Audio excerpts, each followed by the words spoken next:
Aujourd'hui, je veux vous parler très simplement à propos d'être guidé par le Saint-Esprit. Simplement être guidé par le Saint-Esprit. Dans 2 Corinthiens chapitre 3, verset 8, Paul a dit que, en tant que serviteur de Dieu, il devait s'assurer que les gens obtiennent et soient guidés par le Saint-Esprit. Il a dit le ministère au service de l'Esprit. Ce ministère spirituel qui est de faire que les hommes obtiennent et soient gouvernés par le Saint-Esprit sera bien plus glorieux encore que quand la loi a été donnée. Pensez à cela. C'est ce que je fais, et c'est la responsabilité de tout serviteur, d'enseigner aux gens toute la parole de Dieu, mais surtout enseigner aux gens comment vivre une vie où ils sont remplis du Saint-Esprit tout le temps, littéralement remplis du Saint-Esprit tout le temps. Et je veux encourager chacun d'entre vous aujourd'hui et chaque jour de votre vie à prier pour que vous soyez remplis jusqu'à déborder de la présence et de la puissance du Saint-Esprit.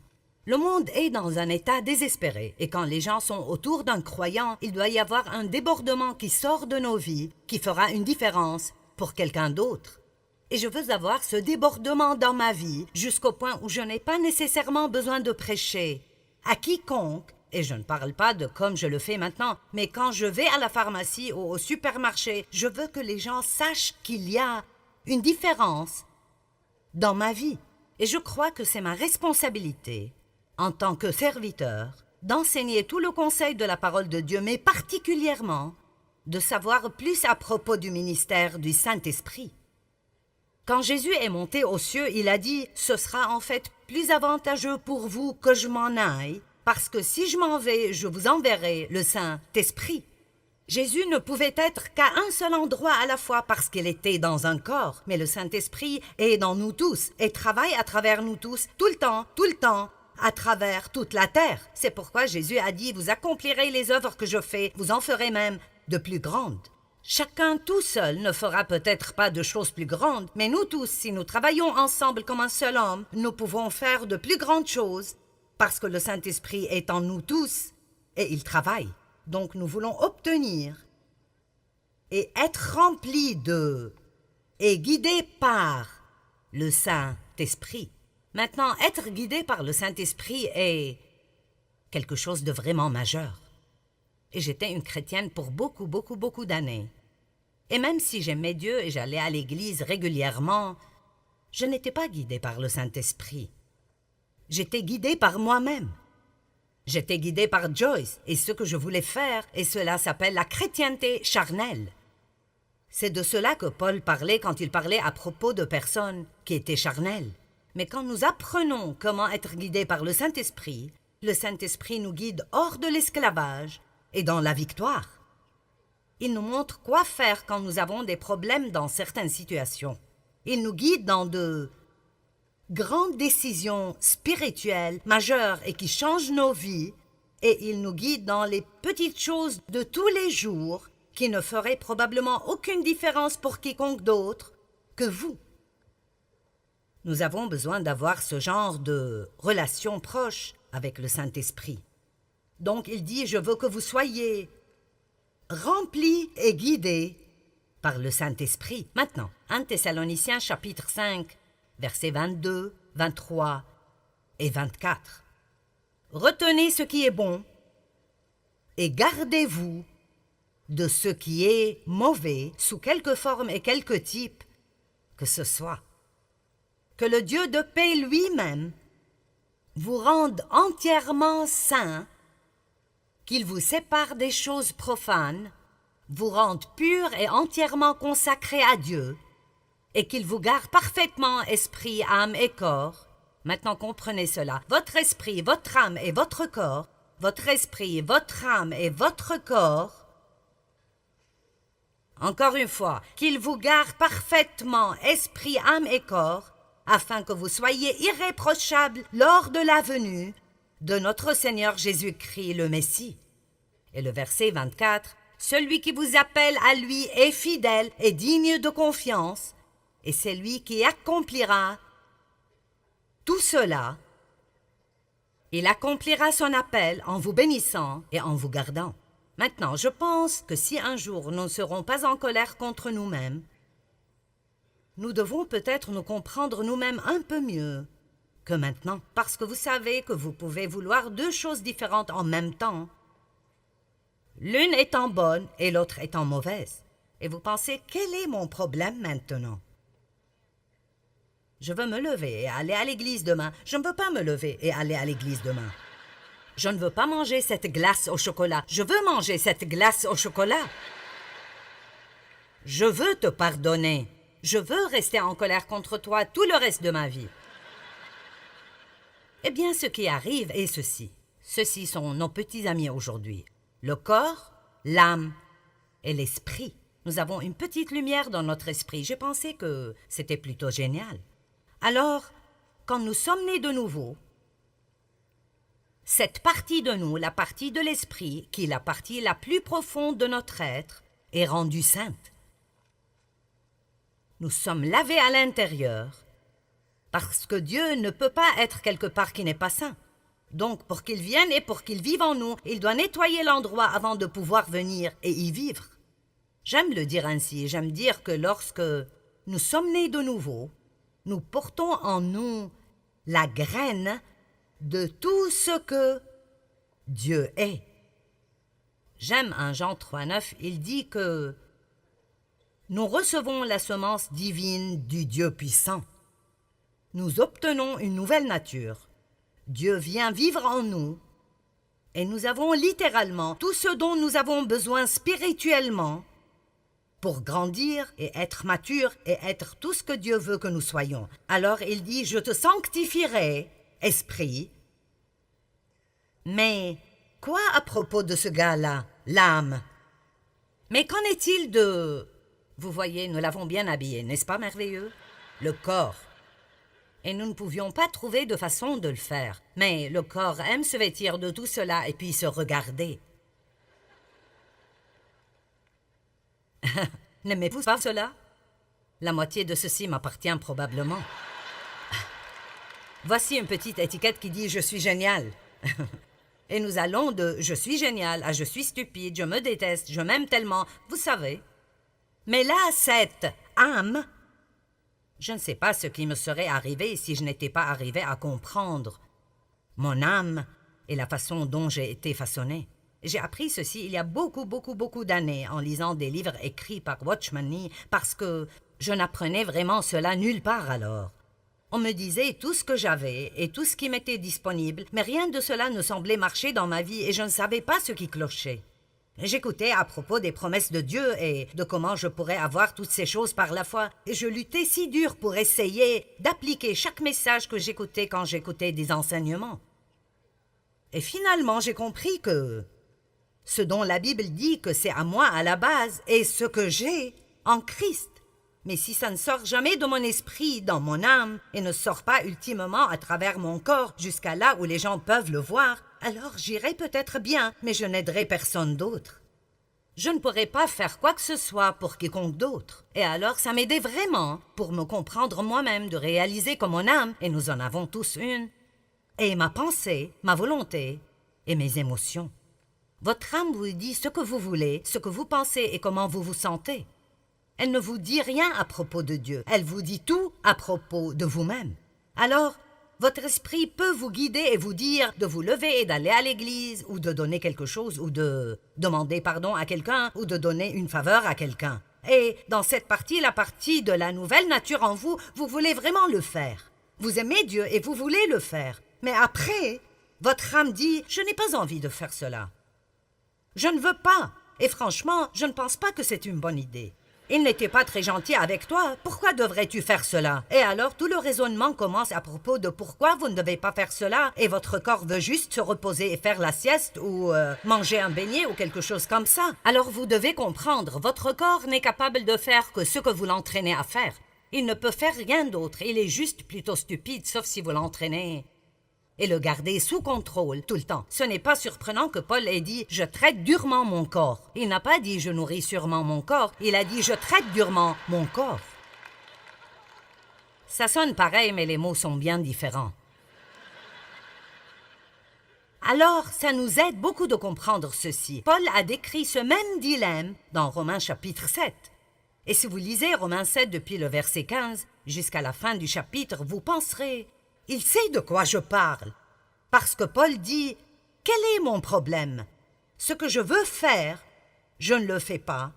Et ce que je ne veux pas faire, je le fais. » Et puis c'est comme s'il avait une conversation avec lui-même. Donc si je ne veux pas le faire, mais je le fais, ce n'est donc plus moi qui agis ainsi, mais ça doit être une autre loi spirituelle à l'œuvre dans mon corps qui me fait agir ainsi. Et puis il continue encore et il dit finalement « Qui me délivrera de ce corps de mort?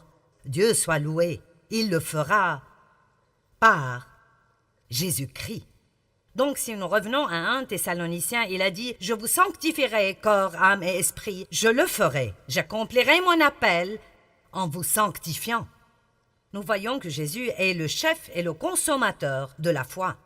La Bible nous enseigne dans Philippiens 1,6 que celui qui a commencé en vous cette bonne œuvre la rendra parfaite pour le jour de Jésus-Christ. Eh bien, si Dieu fera tout cela, et si j'ai été sauvé depuis 25 ans et je me suis toujours un désastre,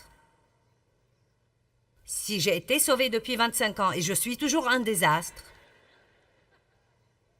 j'essaierai de ce côté. Si j'ai été sauvé depuis 25 ans,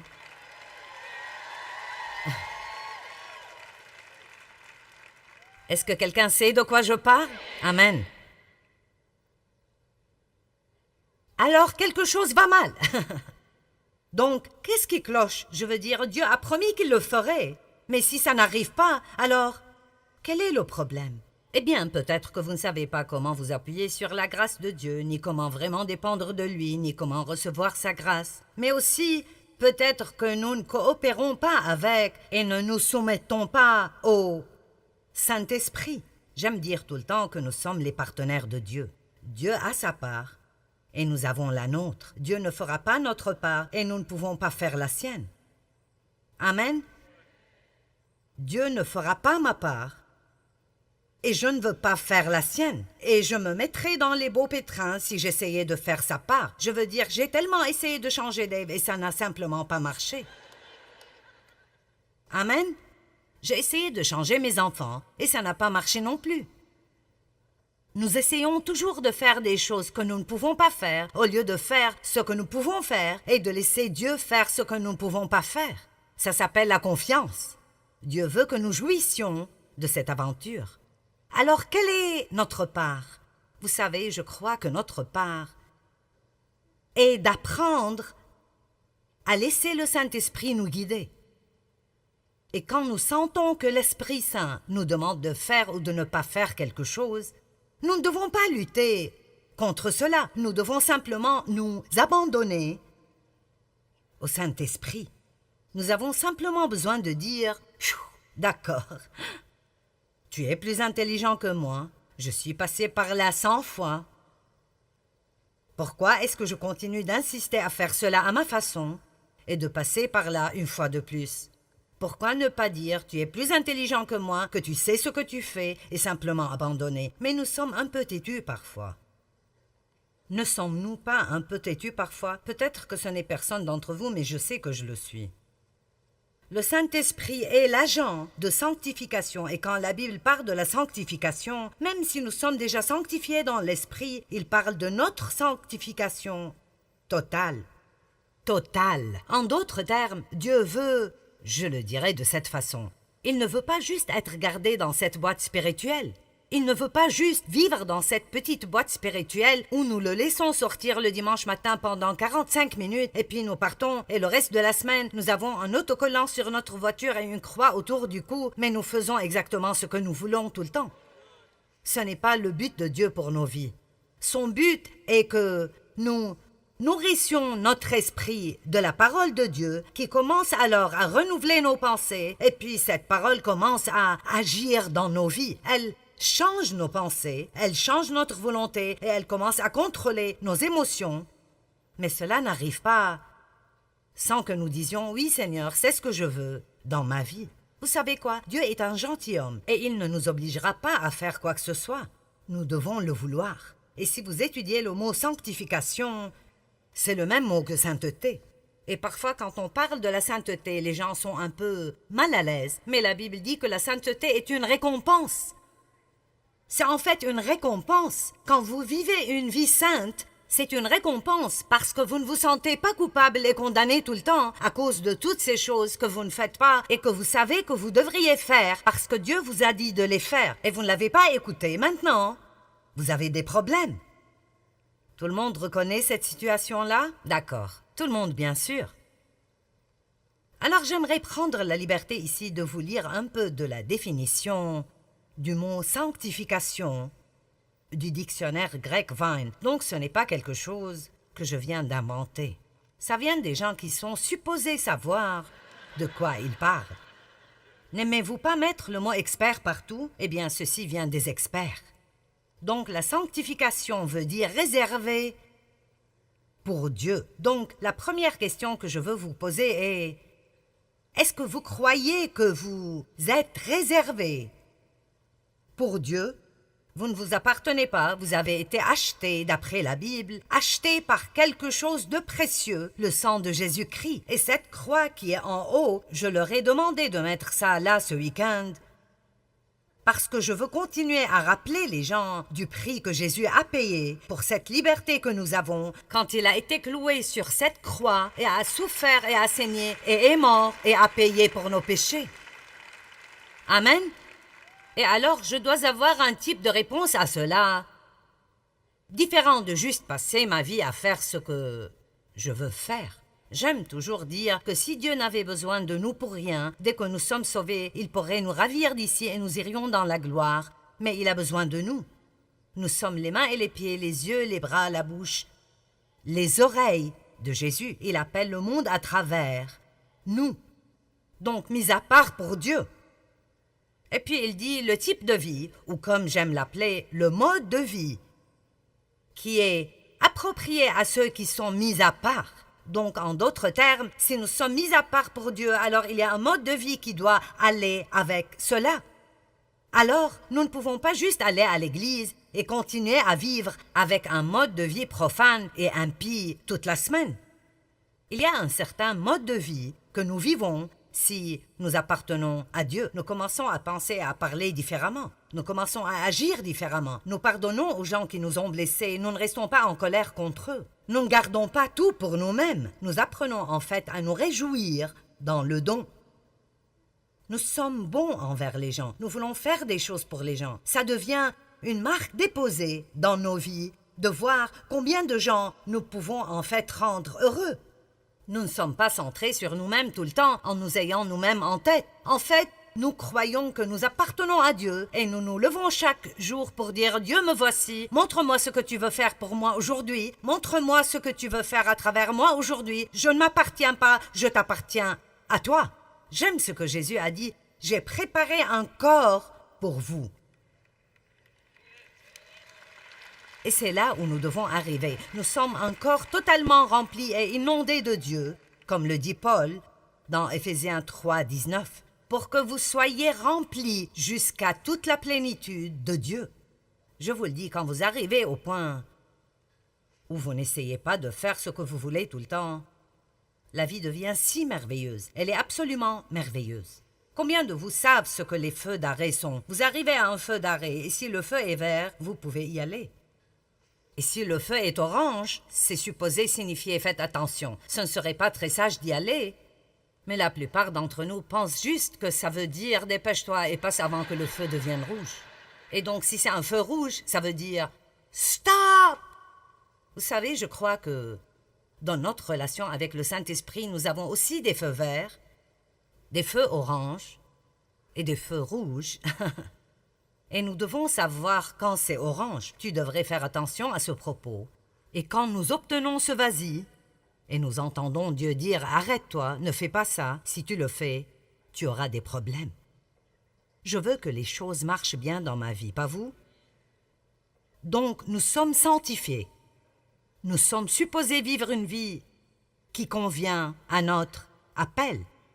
Et après, cette définition est longue et elle dit beaucoup d'autres choses, mais j'aime cette partie. Elle dit « Cette sanctification doit être apprise de Dieu comme il l'enseigne dans sa parole. » Écoutez ceci, et elle doit être poursuivie par le croyant sincèrement et indéniablement. Donc, en d'autres termes, je ne l'aurai jamais si je ne le veux pas vraiment. Et je dois le vouloir, vraiment, vraiment, vraiment fortement. Écoutez cette traduction du dictionnaire grec. Ce caractère saint n'est pas indirect. Il ne peut pas être transféré ou imputé, mais c'est une possession individuelle bâtie petit à petit comme le résultat de l'obéissance à la parole de Dieu. Savez-vous que vous pouvez attraper des maladies, mais vous ne pouvez pas attraper la bonne santé? Et vous ne devez pas travailler dur, ni moi non plus, pour être impie. Ça vient naturellement, en quelque sorte. Vous ne pouvez pas juste attraper la sainteté. Vous ne pouvez pas juste aller à l'église et vous asseoir là et écouter quelqu'un en train de prêcher et penser que cela vous rendra saint. Mais vous apprenez des choses et puis vous faites des choix d'après ce que vous avez appris. Et puis petit à petit, jour après jour, votre caractère commence à changer. Je pensais à cela et c'est une bonne façon de le dire. Je l'ai dit, mais j'aime ceci. Ce que j'ai dans mon esprit comme don de Dieu, et vous avez tout ce dont vous avez dans votre esprit comme don de Dieu, acheté par le sang de Christ. Mais c'est là qu'il est, il est dans votre esprit, et c'est là qu'il restera si vous n'apprenez pas à être guidé par le Saint-Esprit et à coopérer avec Dieu. Ce que j'ai dans mon esprit n'est pas mon caractère, c'est ma position en Christ. C'est qui je suis en Christ. Ça n'a rien à voir avec comment j'agis ou comment je me comporte ou comment ma vie affecte d'autres personnes. Quand nous entendons des prédications à propos de ce qui nous appartient en Christ, nous devons réaliser que ça nous appartient en Christ. Mais si nous voulons vraiment que ça affecte nos vies et la vie des gens autour de nous, alors ça doit sortir d'ici et commencer à contrôler mon âme et commencer à contrôler mes actions. Donc j'aime ça aussi. J'ai dit cela, mais je l'aime aussi. Et j'ai écrit très bien au-dessus de celle-là. Maintenant, écoutez cela. Ce que j'ai dans mon esprit est ce que Dieu a fait pour moi. La façon dont je vis est ce que je fais pour Christ.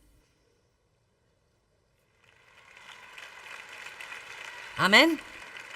Ce que j'ai dans mon esprit est ce que Christ a fait pour moi. Mais quand quelqu'un m'énerve et mes émotions se déchaînent, et je ne veux plus être bon envers lui, et je veux me dire à son sujet, je veux dire à tout le monde ce qu'il a fait, mais je reçois un feu rouge. Vous me suivez? Je ne vous perds pas, j'espère. Et je reçois un feu rouge dans mon esprit. Non, non, non, j'ai entendu la parole. J'étais là quand le prédicateur a enseigné à propos du pardon. J'ai entendu ce message. Maintenant, c'est le moment de le faire. Amen. Vous savez, nous sommes vraiment excessivement éduqués à l'Église. Parfois, je ne pense pas qu'on a besoin d'un message de plus. Nous avons juste besoin d'appliquer ce que nous avons déjà. Amen.